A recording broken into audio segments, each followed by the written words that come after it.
Nisour Square Massacre.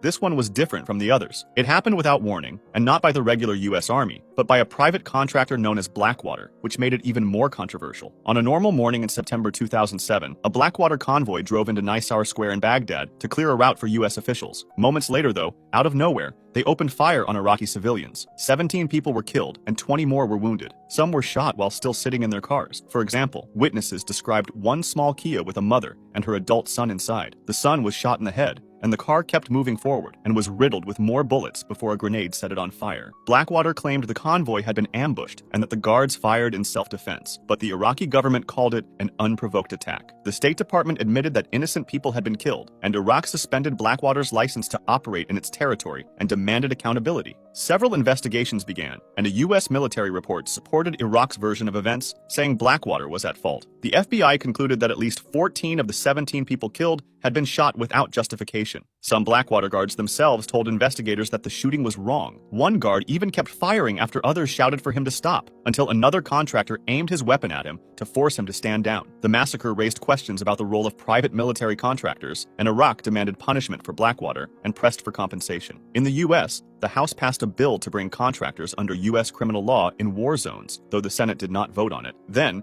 the State Department told Blackwater its security contract would not be renewed, and years later, the case reached US courts. In 2014, 4 Blackwater guards were convicted in federal court. One of them was sentenced to life in prison, while the others received 30 years each under firearms laws. There were some appeals, but in the end, the man originally sentenced to life was once again given life in prison, while the other 3 had their sentences reduced to about half of what they were before. Later on, however, there was a final twist. In December 2020, President Donald Trump pardoned all 4 men. The decision triggered outrage in Iraq and harsh criticism from United Nations experts, who said the pardons violated US obligations under international law.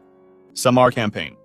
Kill everyone over the age of 10. Those were the words of General Jacob H. Smith during the Philippine-American War in what became known as the pacification of Samar. His order did not apply only to armed enemy fighters, but to everyone, as he wanted to turn the island into, in his own words, a howling wilderness. The situation leading up to this was already tense, as just months earlier, Filipino fighters together with local townspeople had carried out the Balangiga massacre, where in a surprise attack, they killed 54 and wounded 18 US soldiers. That's when the US government sent General Smith to Samar, who made it clear that he wanted no prisoners and asked for everyone capable of bearing arms to be killed. When Marines asked him what exactly capable of bearing arms meant, Smith explained that it meant boys as young as 10 years old. Waller himself, the major leading these Marines, partly resisted these instructions, telling some of his officers not to target women and children. Still, over just 11 days, he reported that his men burned 255 homes and killed 39 people. Civilians saw their towns and food reduced to ashes. The number of deaths will never be fully known, but broader estimates suggest around 2,000